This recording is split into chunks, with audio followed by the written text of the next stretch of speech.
Hello guys, Kelly Williams here, exercise physiologist, founder of Entirelyfit, and holistic wellness coach with the International Association of Wellness Professionals. And I help men who are just tired of being overweight and out of shape with a plan to look and feel their best. And today I want to share 9 signs that your body is trying to tell you that it needs help. And these aren't your typical ones like high blood pressure, high cholesterol, high triglycerides, high fasting blood sugar levels, and obesity. Those are all given, and those are certainly important signs to be aware of. Those are surely telling you that your body needs something. But I'm going to share some additional ones that you can just do at home and get a general idea about some things that you can start working on to improve your health and enjoy life more. So the first one is your resting pulse. If you don't know how to take your resting pulse, you just palm up on your thumb side, put 2 fingers in that groove between your bone and your tendon, and you should find your pulse. Just press gently until you feel it.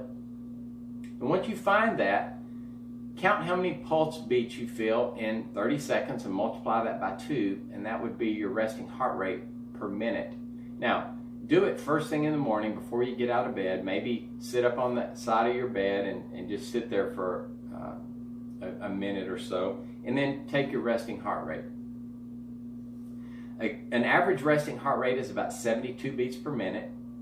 Well-trained endurance athletes probably have resting heart rates in the high 40s to low 50s or in that range.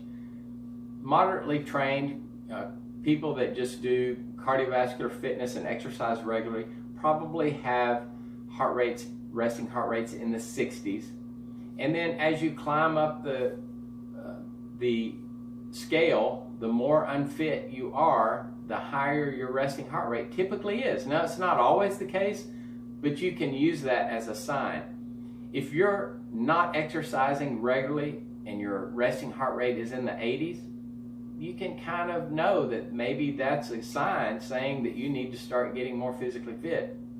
Get a clearance from your physician and start a regular exercise plan, just starting easy and gradually building up. It could be just some walking regularly, gradually build up your time, some strength exercises mixed in, and you're good to go. Just use your good judgment and start slow and build up. So that's the first one. Number 2 is if you are consistently feeling anxious or having depression or you're worrying a lot, those are signs that your stress is high. And when you have high stress, there are things going on in your body that ultimately can lead to high blood pressure and gastrointestinal issues, but some health issues that you can probably prevent.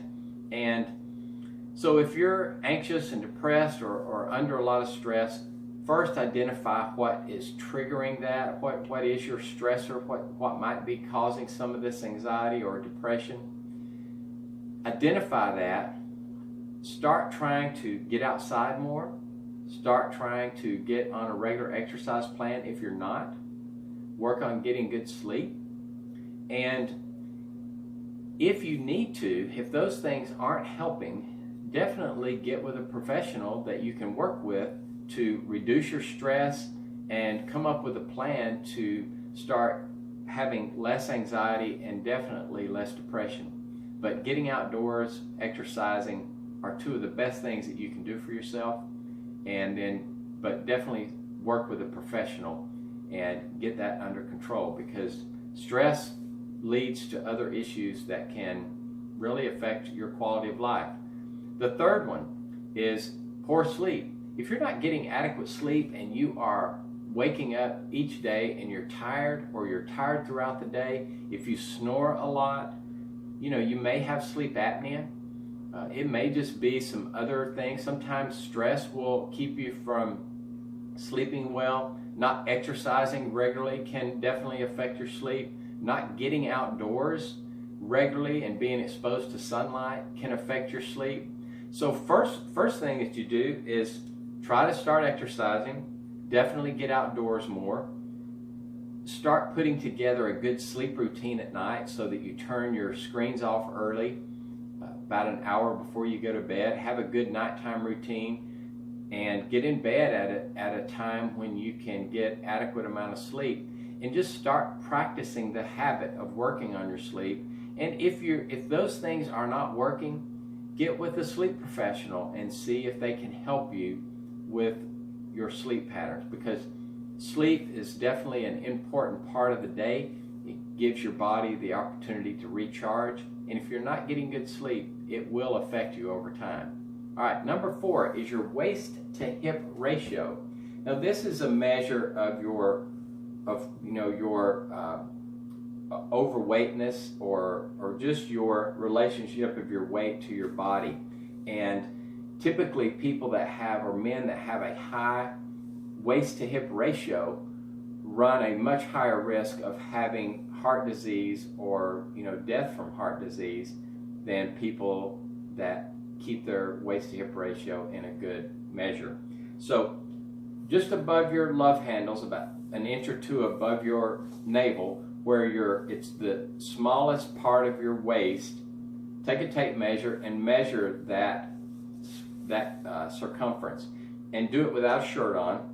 So just above the navel, around your smallest part of your waist, get that measurement, and then measure around your hips, the widest part of your hips and your buttocks, and that would be your hip measurement. Divide the hip measurement into the waist.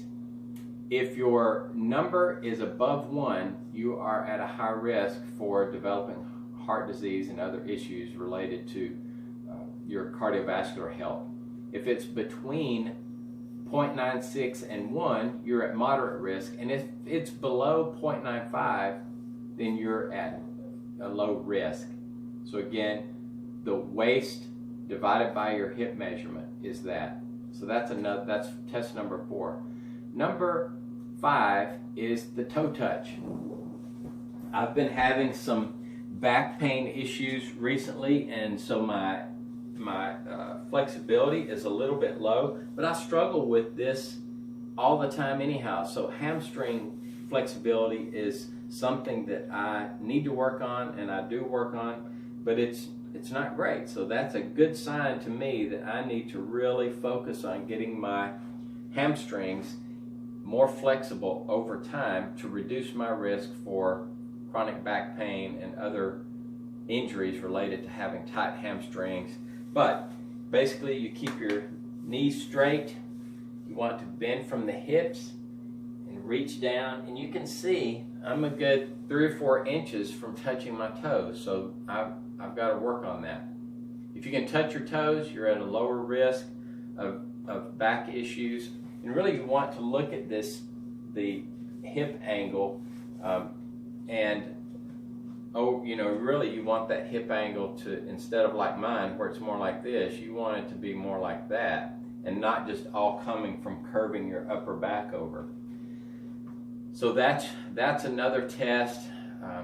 We typically are getting more tightness in our hamstrings because we sit so much.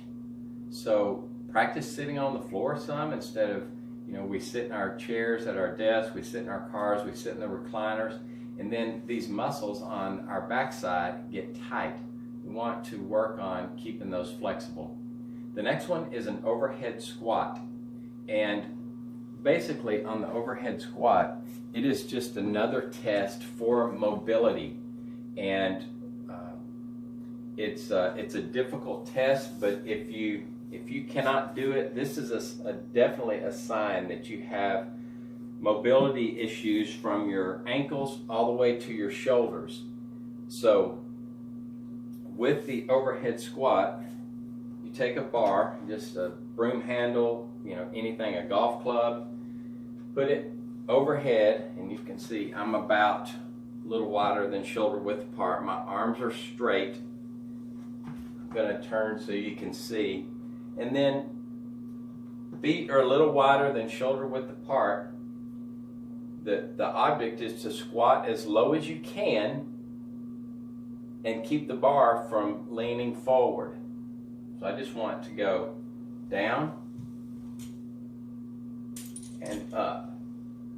So when you have a lot of tightness in your calves, your hamstrings, your low back, and in your shoulders and in your upper back, if you have a lot of tightness there, one thing is you may not even be able to squat down and get to parallel, but the other is, in order to achieve that, you have to lean further over.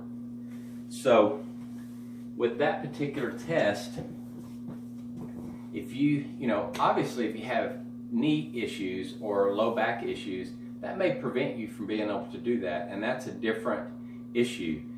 If you don't have those orthopedic concerns and you cannot squat to at least parallel or below parallel and keep that bar from going out over your toes or past your toes, that's just a sign that you need to be on a good flexibility program from your shoulders to your ankles.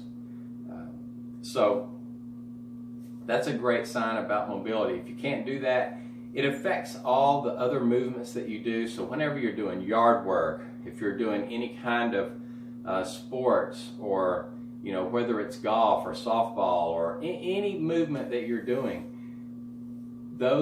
all of our joints are connected and our soft tissues are connected. And if one's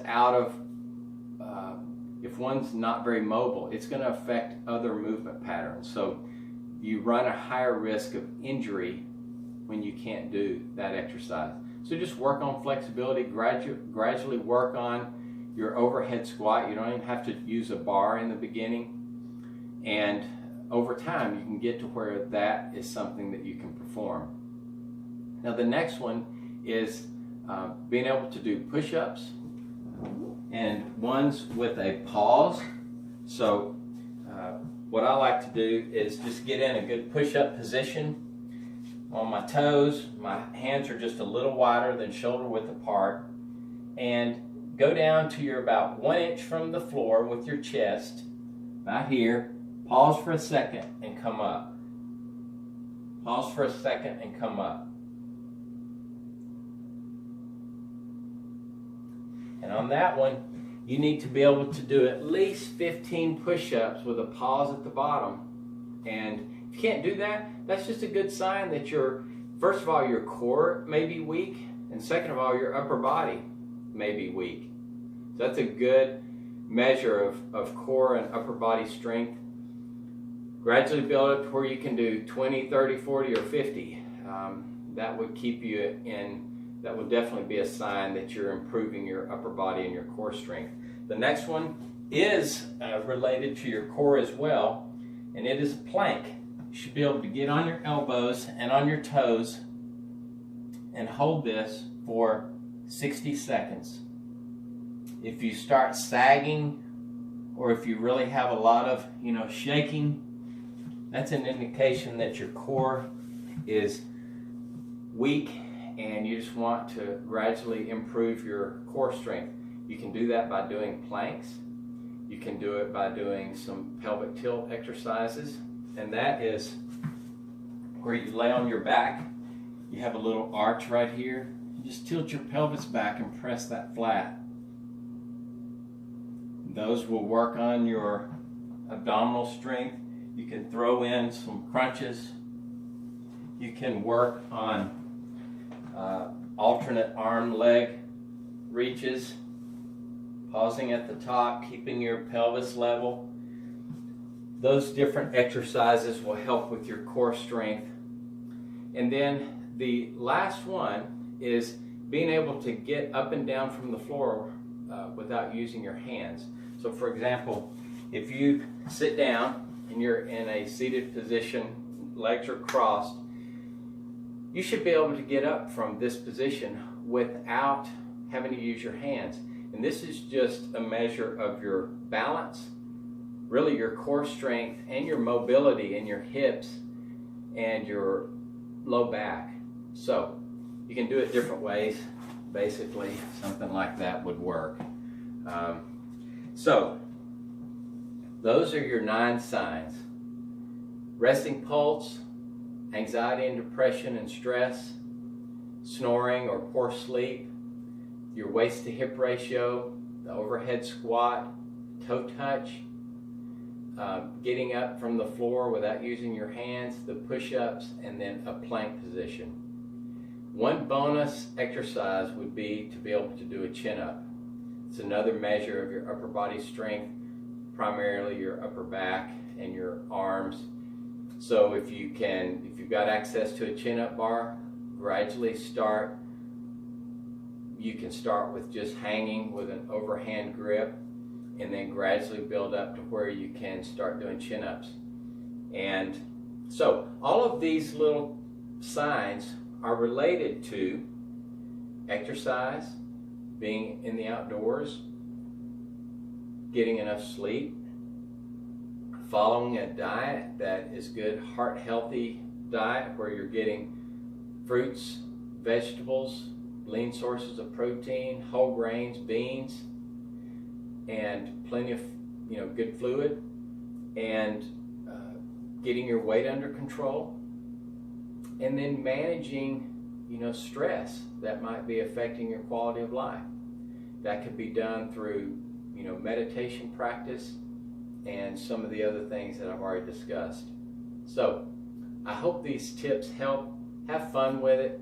It's really just some signs that you can use to determine certain things that you can work on to improve your health. And until next time, be well, be grateful, and keep trying to be entirely fit. Have a great day. Bye-bye.